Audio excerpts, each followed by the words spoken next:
এক ব্যক্তি স্ত্রীর ৪৫ বছর বয়সী মৃত্যু হলো। সবাই যখন দ্বিতীয় বিয়ের পরামর্শ দিল, তিনি তখন বললেন, স্ত্রীর সবচেয়ে বড় উপহার আমার জন্য রেখে গেছে, ওকে নিয়ে বাকি জীবনটা কাটিয়ে নেব। ছেলে যখন বয়স্ক হলো, ছেলেকে সব ব্যবসা বাণিজ্য বুঝিয়ে দিয়ে কখনো নিজের অফিসে আর কখনো বন্ধুর অফিসে গিয়ে সময় কাটাতে লাগলো। ছেলের বিয়ের পর উনি আরো বেশি একাকী হয়ে পড়লেন। তখন পুরো বাসার দায়িত্ব তার বৌমাকে দিয়ে দিলেন। ছেলের বিয়ের ১ বছর পর উনি দুপুরে খাবার খাচ্ছিলেন। ছেলেও অফিস থেকে এসে হাত মুখ ধুয়ে খাবারের জন্য তৈরি হচ্ছিল। ছেলে শুনতে পেল বাবা খাবারের পর দই চাইলেন, আর বৌমা জবাব দিল, আজকে ঘরে কোনো দই নেই। খাবার খেয়ে বাবা বাইরে হাঁটতে চলে গেল। কিছুক্ষণ পরে ছেলেও তার বউয়ের সঙ্গে একসাথে খাবার খেতে বসলো। খাবারের পাত্র ভরা দই ছিল, কিন্তু ছেলে কোনো প্রতিক্রিয়া না জানিয়ে খাবার খেয়ে সোজা অফিসে চলে গেল। কিছুদিন পর ছেলে নিজের বাবাকে বলল, আজ তোমাকে কোর্টে যেতে হবে। বাবা, আজ তোমার বিবাহ হচ্ছে। পিতা আশ্চর্য হয়ে ছেলের দিকে তাকিয়ে বলল, বাবা, আমার আর বিয়ের কোনো দরকার নেই। আর আমি তোমাকে এত বেশি স্নেহ দেই যে তোমার মায়েরও কোনো দরকার নেই। তাহলে আবার বিয়ে করতে হবে কেন? ছেলে বলল, বাবা না, আমি নিজের জন্য আনছি না, নিজের স্ত্রীর জন্য শাশুড়ি আনছি। আমি তো কেবল তোমার জন্য দইয়ের ব্যবস্থা করছি। কাল থেকে আমি ভাড়া বাড়িতে তোমার বৌমার সাথে থাকবো, আর তোমার অফিসে এক কর্মচারীর মতো বেতন নেব, যাতে তোমার বৌমা জানতে পারে দইয়ের পাত্রর দামটা কত। বাবা মা আমাদের জন্য এটিএম কার্ড হতে পারেন, কিন্তু তারা আমাদের দয়ায় না, বরং আমরা তাদের দয়ায় বেঁচে আছি।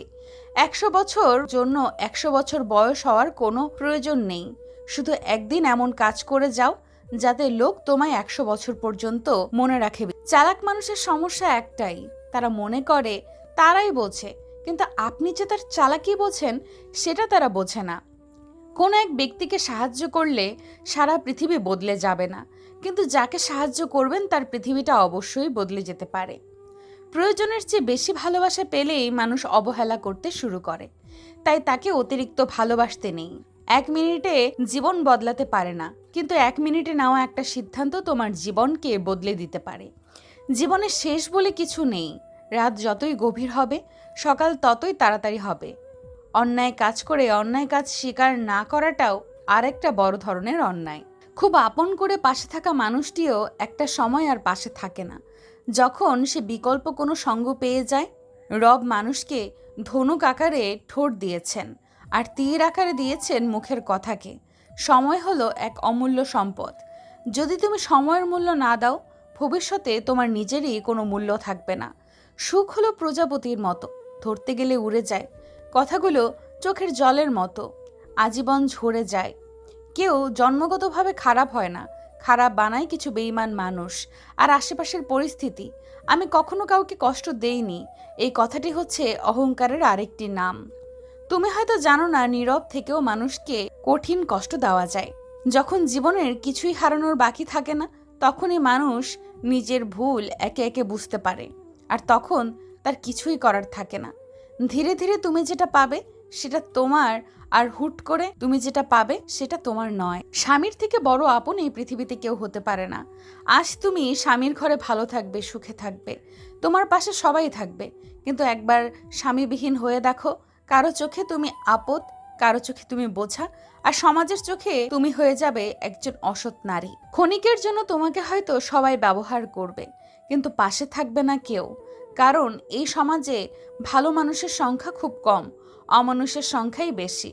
তাই তোমার স্বামী থেকে কাউকে আপন মনে করে জীবনের সবচেয়ে বড় ভুলটি করতে যেও না। মুখের ভাষা খারাপ হলে চরিত্র খারাপ হয় না। মিষ্টি কথার ভেতরে অনেকেরই খারাপ চরিত্রটা বোঝা যায় না। মানুষ অপেক্ষা করে সুন্দর একটি ভবিষ্যতের জন্য, আর ভবিষ্যৎ অপেক্ষা করে মানুষকে মৃত্যুর সাথে পরিচয় করানোর জন্য। বাস্তবতা শিখতে চাও, এই জন্য তোমাকে খুব বেশি দূরে যেতে হবে না। বিপদে পড়লে তোমার পরিচিত কাছের বন্ধুটির কাছে যাও, তখন বুঝবা বাস্তবতাটা কি জিনিস। সাথে সাথে কখনো উত্তর দিও না। যখন তুমি রেগে আছো, কাউকে কোনো বড় প্রতিশ্রুতি দিও না। যখন তুমি খুব বেশি খুশি আছো, নিজে খুশির থেকে অন্যকে কখনো কাঁদিও না। শেষটা কিন্তু সামলাতে পারবে না। মনে রাখবে, ভালো সময় যেভাবে এসেছে, খারাপ সময়ও আসতে পারে। মানুষের ভালো সময় ও খারাপ সময় কখনোই স্থির থাকে না। মানুষ ঘর বদলায়, মানুষ সম্পর্ক বদলায়, মানুষ বন্ধু বান্ধব বদলায়, তবুও তাদের সমস্যা শেষ হয় না। এর কারণ হলো সে নিজেই বদলায় না। কিছু স্ত্রীদের স্বভাব এমন হয় যে সব সময় তাদের স্বামীর কাছ থেকে সবকিছু পাওয়ার পরেও অন্যের স্বামী কি করে এই বিষয় নিয়ে নিজের স্বামীর সাথে তুলনা করে। তবে স্বামীর উচিত তার স্ত্রীকে বুঝিয়ে বলা, এগুলো ঠিক না। অন্যের বিষয়ে কান না দিয়ে নিজের দিকে দেওয়াটাই ভালো, তাহলেই সংসারে সুখ আসবে। নইলে একটা সময়ে ওই সংসারটা সুখ থেকে দুঃখে পরিবর্তন হয়ে যাবে। আপনার স্ত্রীর মধ্যে এই 3টি লক্ষণ দেখলে বুঝবেন সে অন্য পুরুষের সাথে কিছু একটা করে। নাম্বার 1, আপনি যখন রাতে তাকে কাছে পাওয়ার জন্য ডাকবেন, যদি দেখেন তার কোনো আগ্রহ নেই এবং আপনাকে বিভিন্ন অজুহাত দেখাচ্ছে এটা না করার জন্য, তবে বুঝে নেবেন সে অন্য পুরুষের স্পর্শ পেয়েছে। নাম্বার 2, হঠাৎ করে যদি নিজের চেহারা বা সাজগোজের প্রতি অনেক খেয়াল দেয়। নাম্বার 3, যদি বিভিন্ন ধরনের অজুহাত দেখিয়ে একা একা বাইরে যাওয়ার চেষ্টা করে, তখনই নিজের সন্দেহ বাড়ান। ঘুম আসে না দুটো চোখে, হারায় মুখের হাসি। মানুষ এখন রোগে কম, মরে ভালোবেসেই বেশি। মাঝে মাঝে মনে হয় জীবনে কিছু কিছু মানুষের সাথে পরিচিত না হলেই বোধহয় অনেক ভালো হতো।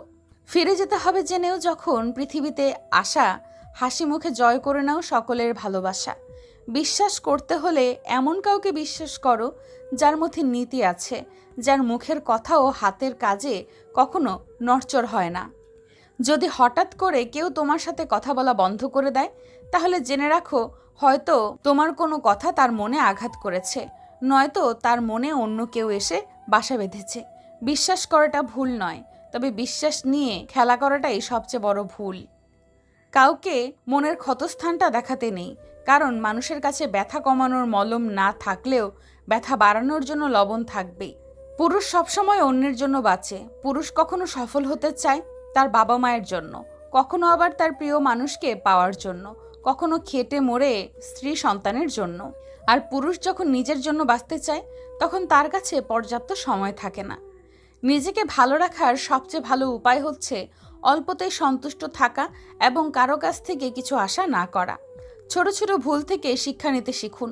মনে রাখবেন, হোঁচট সবসময় ছোট ছোট পাথরের সাথেই লাগে, বড় পাথর তো দূর থেকেই দেখা যায়। নারীরা যৌবনে বউ হয়ে আলাদা থাকার আন্দোলন করে, আবার সেই নারী বৃদ্ধ বয়সে এসে শাশুড়ি হয়ে একসাথে থাকার দলিল পেশ করে। এই 3টি জিনিস তোমার মধ্যে থাকলে তোমার পতন নিশ্চিত। নাম্বার 1, হিংসা। নাম্বার 2, অহংকার। নাম্বার 3, মিথ্যা কথা বলা। যেসব নারীরা স্বামীর উপর চেঁচিয়ে কথা বলে তারা আসলে সংসার জীবনে কোনো দিনই সুখী হতে পারে না। ভালো মানুষগুলো সবাইকে বিশ্বাস করে ঠকে যায়, আর খারাপ মানুষগুলো সবাইকে অবিশ্বাস করেই ঠকে যায়। একটু অবহেলা আর একটু খারাপ ব্যবহারে একটি ভালো সম্পর্ক ভেঙে দেওয়ার জন্য যথেষ্ট হয়ে যায়। আপনি যদি অনেক বেশি কষ্ট পেয়ে থাকেন, তাহলে আপনার জন্য এই পৃথিবীটা অনেক কঠিন হবে। তাই আপনি শক্ত হন, দেখবেন পৃথিবীটা অনেক সহজ হয়ে যাবে। কারো সুখের গল্প লেখার জন্য যদি ভালো পেন্সিল হতে না পারো, তাহলে ভালো রাবার হয়ে যেও, তার দুঃখ তুমি মুছে দিতে পারো। খেয়াল করে দেখবেন যে মানুষগুলো নিজের দুঃখ লুকিয়ে অন্যের দুঃখে সাপোর্ট হয়ে দাঁড়ায়, তাদের দুঃখ বোঝার মতো এই পৃথিবীতে আর কেউ থাকে না। কখনো কাউকে কথা বলার জন্য জোর করবেন না, কারণ যার কাছে আপনার সত্যিকারের মূল্য থাকবে সে হাজার ব্যস্ততার মাঝেও আপনাকে সময় দেবে। জীবনে 90% সমস্যা তখনই দূর হয়ে যাবে যখন তুমি এটা বুঝতে শিখবে যে না, তুমি কারোর জন্য না, কেউ তোমার জন্য না, তুমি একান্তই শুধু নিজের। যখন সান্ত্বনা দেওয়ার জন্য কেউ পাশে থাকে না, তখন নিজের সান্ত্বনা নিজেকে দিতে হয়, হোক সেটা আবেগ লুকাতে কিংবা বাস্তবে। নিজেকে সামলাতে জীবন নিয়ে গল্প লেখা খুব সহজ, কিন্তু গল্পের মতো করে জীবন সাজানো অনেক কঠিন। ভিডিওটি সম্পূর্ণ দেখার জন্য অনেক ধন্যবাদ। ভিডিওটি ভালো লাগলে অবশ্যই লাইক, কমেন্ট এবং এরকম ভিডিও পেতে চাইলে চ্যানেলটিকে সাবস্ক্রাইব করে পাশে থাকবেন। ধন্যবাদ।